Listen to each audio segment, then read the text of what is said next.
పొలం దగ్గరికి వెళ్లాలని అనామిక భావన కిచెన్లో లంచ్ బాక్సులు పెట్టుకుంటూ ఉంటే అత్తగారు శారద వచ్చింది. కోడలు, ఈరోజు పొలం దగ్గరికి ఒకరు వెళ్ళండి, ఒకరు నాతో పాటు టౌన్కి రండి అని చెప్పింది. అనామిక భావన ఒకరి ముఖం ఒకరు చూసుకున్నారు. ఎవరు నాతో పాటు వస్తారు, ఎవరు పొలం దగ్గరికి పోతారు? నేను పొలం దగ్గరికి వెళ్తానత్తయ్య, టౌన్కి భావనని తీసుకెళ్ళండి. శారద భావనని చూసింది.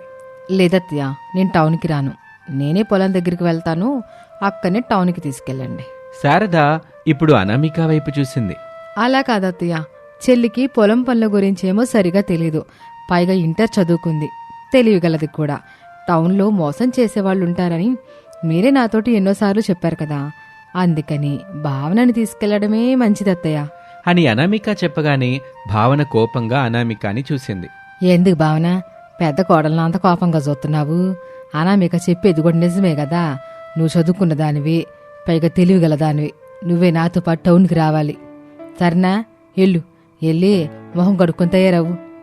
అత్తయ్య, నేను చెప్పేది కూడా వినండి, అక్కకి పొలం పనులు మొత్తం వచ్చు, ఎప్పుడు పొలం పనులు ఏం చేస్తుంది చెప్పండి? అలా టౌన్కి కూడా వెళ్తేనే కదా అక్కకు కూడా లోకజ్ఞానం వస్తుంది, లేదంటే ఎప్పటికీ తెలివిలేని కోడలాగే మిగిలిపోతుంది. అలా ఏం జరగదు అత్తయ్య, భావన మాటలు నమ్మకండి. అత్తయ్య, నేను మీ గురించి ఆలోచించి చెప్తున్నాను. ఏం శారద ఏమో పెద్ద కోడల్ని ముద్దపప్పులాగా, చిన్న కోడల్ని చలాగిగా తయారు చేసిందని నోటుకొచ్చిన మాటలు అంటారు, అవి విని నేను తట్టుకోలేను అత్తయ్య. నువ్వు చెప్పేది కూడా నిజమే చిన్న కోళ్ళ. అనవేక ఇంకేం నువ్వు మాట్లాడకుండా టౌన్కి వెళ్తున్నాం పద, ఇద్దరం కలిసి పొలం దగ్గరికి భావన వెళ్ళుద్ది, రమేష్కి అన్నం కూడా భావనని తీసుకెళ్ళుద్ది. ఏం చిన్నకోళ్ళ, పెద్దాడికి కూడా అన్నం డబ్బా తీసుకెళ్ళి మరి, సరేనా? అయ్యో అత్తయ్య, బావగారి అన్నం తీసుకెళ్ళమని మీరు నాకు అంతగా చెప్పాలా చెప్పండి?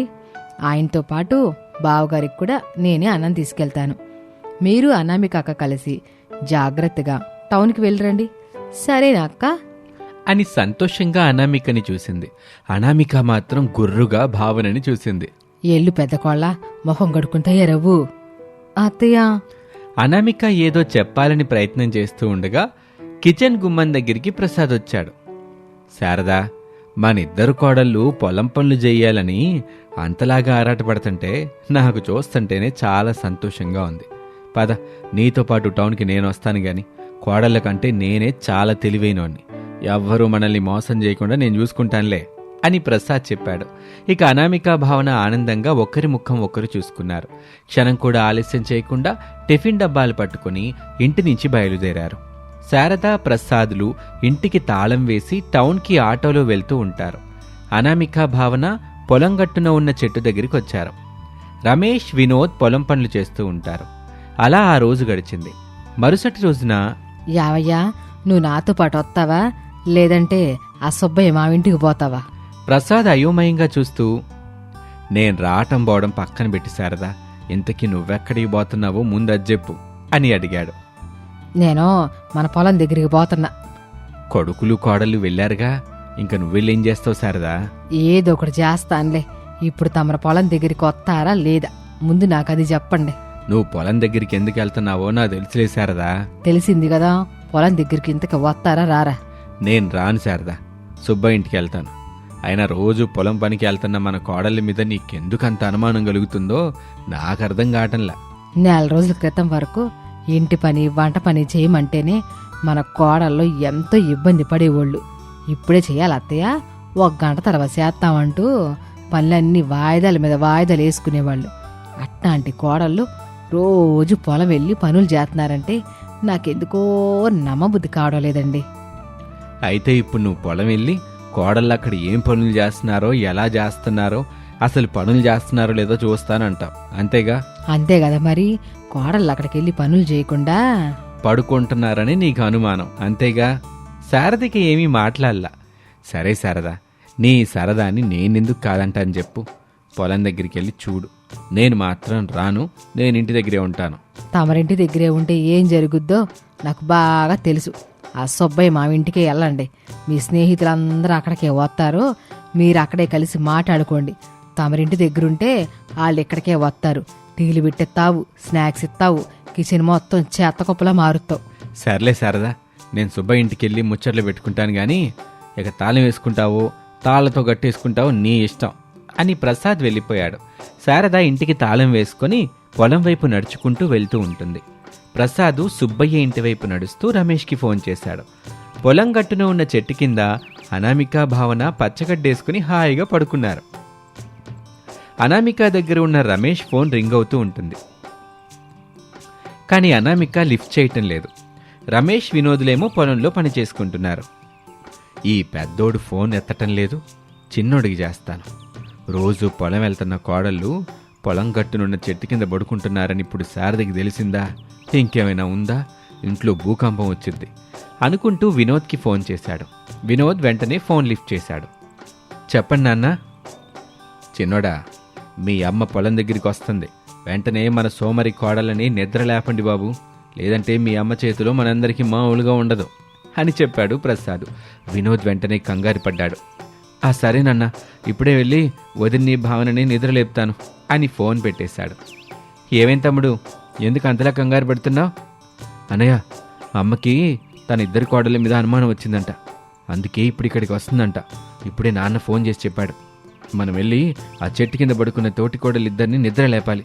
పదన్నయ్య. ఇద్దరూ చెట్టు వైపు చూశారు. చెట్టు దగ్గరికి శారద వచ్చింది. చెట్టు నీడలో పచ్చని గడ్డి వేసుకుని గుర్రు కొడుతున్న తన ఇద్దరు కోడళ్ళు కనిపించారు శారదకి. ఓహో, ఇందుకోసమేనా కోడల్లో రోజు పొద్దున్నే లేచి బయట పని చేయకుండా ఒక వంట పని మాత్రమే చేసుకొని టిఫిన్ డబ్బాలు కట్టుకుని పొలం వస్తున్నారు మీరు? చెప్తా మీ సంగతి.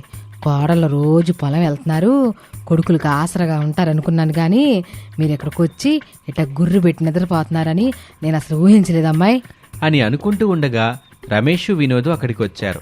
తల్లి వైపు చూశారు. ఉత్తమ కొడుకులు, అతి ఉత్తమ కోడళ్ళు. బాలే ఉంద బాబు నా కోటమ్మ. అది అమ్మా, ఇప్పటి వరకు గడ్డి కోశారు, నడుం లాగుతుందంటే అలా కాసేపు పడుకోండని మేమే చెప్పాం. అబద్ధాలు చెప్ప బాక్రా బాబు. నేను వచ్చేసరికి ఇద్దరు గుర్రులు పెడుతున్నారు. రోజు ఇదే చేస్తున్నారేమో కదా. కాదమ్మా, నిజంగానే పాపం ఉదయం నుంచి పని చేస్తున్నారు. మీరు ఇద్దరు భార్యల్ని వెనకేసుకొచ్చి మాట్లాడడం ముందు మానేయండి. ముందు వాళ్ళిద్దరిని లేపండి. రమేష్, వినోద్ ఇద్దరూ అనామికని, భావనని నిద్రలేపారు. వాళ్ళు ఉలిక్కిపడి లేచారు. అత్తయ్య, మీరెప్పుడొచ్చారు? నేను ఎప్పుడు వచ్చానో తర్వాత చెప్తా గానీ మీరేం పని చేశారో ముందు నాకు ఆ విషయం చెప్పండి. ఉదయం నుంచి పని చేసాం అత్తయ్య. పని చేశారా లేక నిద్రపోయారా? అంతలో పొలం పక్కన పనిచేస్తున్న పాలేరు వెంకయ్య అక్కడికి వచ్చాడు. అయ్యో శారదమ్మ గారు, కోడలని ఎందుకంటే అట్ట తిడుతున్నారు? ఎందుకా చూడలేదా? ఇద్దరు చెట్టు కింద పడుకుని నిద్రపోతున్నారు. అయ్యో, అది ఇప్పుడేనమ్మా. ఉదయం వచ్చినప్పటి నుంచి మీ కోడళ్ళిద్దరూ గడ్డి కోస్తా, కలుపు తీస్తా మాతో పాటే పనిచేశారు. ఎండెక్కువై పాపం నడు నొప్పిగా ఉందని రమేష్ బాబు, వినోద్ బాబే బలవంతంగా కాసేపు పడుకోమని చెప్పారు. నిజమేనా? నిజమేనమ్మా. నమ్మకపోతే ఆ పొలం మొత్తం చూడండి. ఈ రోజు చేసిన పనంతా వీళ్ళ చేతుల మీదుగానే జరిగింది.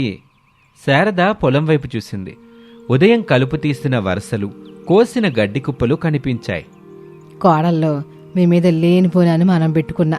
చేసిన పనులు చాలు, ఇక ఇంటికి పదండి. ముందు మీరు వెళ్ళండి అత్తయ్య, కొంచెం పనుంది, ఆ పని కూడా చేసుకుని వచ్చేస్తాం. లేదంటే ఆయనకి మరిది గారికి కాస్త ఇబ్బంది అవుతుంది. అవునత్తయ్య, మీరు వెళ్ళండి, మేము పని పూర్తి చేసుకుని వస్తాం. సర్లే అమ్మ కోడల్లో, పనులు పూర్తి చేసుకుని వచ్చేయండి అని శారద అక్కడి నుంచి వెళ్ళిపోయింది. పెద్దయ్య, మీరు అబద్ధం చెప్పి మా కాపురాల్ని నిలబెట్టారు. మేము రోజు పొలం దగ్గరకు వచ్చి పడుకుంటున్నామని మా అత్తయ్యకి చెప్పనందుకు ఏమిచ్చి మీ రుణం తీర్చుకోవాలో అర్థం కావడం లేదు పెద్దయ్య. రోజు పొలానికి వచ్చేటప్పుడు నాకు కూడా అన్నం తీసుకురండమ్మా, అంతకు మించి నాకేమి వద్దు తల్లి. సరే పెద్దయ్య, నీకోసం 2 పూట్ల అన్నం తీసుకొస్తాం అని అనామిక చెప్పింది. ఇక వెంకయ్య పనికి వెళ్ళిపోయాడు. శారద ఇంటికొచ్చింది. ప్రసాద్ ఇంటి అరుగు మీద కూర్చొని ఉన్నాడు. ఏంటి శారద, ఏమైంది? కోడలిని పట్టుకుంటాను కడిగేస్తానని వెళ్ళేవుగా, కోడలిద్దరిని పట్టుకున్నావు మరి? పట్టుకున్నానండి, కానీ తప్పు చేసిన వాళ్ళని కాదు, తప్పు చేసింది నేనే. అంటే? కోడళ్ళ మీద అనుమానం పెట్టుకున్నాను, కానీ వాళ్ళు మన కుటుంబం కోసం ఎంత కష్టపడుతున్నారో ఇప్పుడే నాకు తెలిసింది అని ఇంటి తాళం తీసింది. భార్యాభర్తలిద్దరూ ఇంట్లోకి వెళ్లారు. అలా సమయం గడుస్తూ ఉంటుంది. చీకటి పడ్డ తర్వాత తోటి కోడళ్ళు ఇంటికొచ్చారు. శారద అందరికీ భోజనం వడ్డించింది. అందరూ తింటూ ఉంటారు. ఇక అప్పటి నుంచి శారద కోడల్ని అనుమానించటం మానేసి ప్రేమగా చూసుకుంటుంది. ఇది వాళ్ళటి కథ. మరొక ఆసక్తికర కథలో మళ్ళీ కలుద్దాం. అంతవరకు సెలవు. నమస్తే.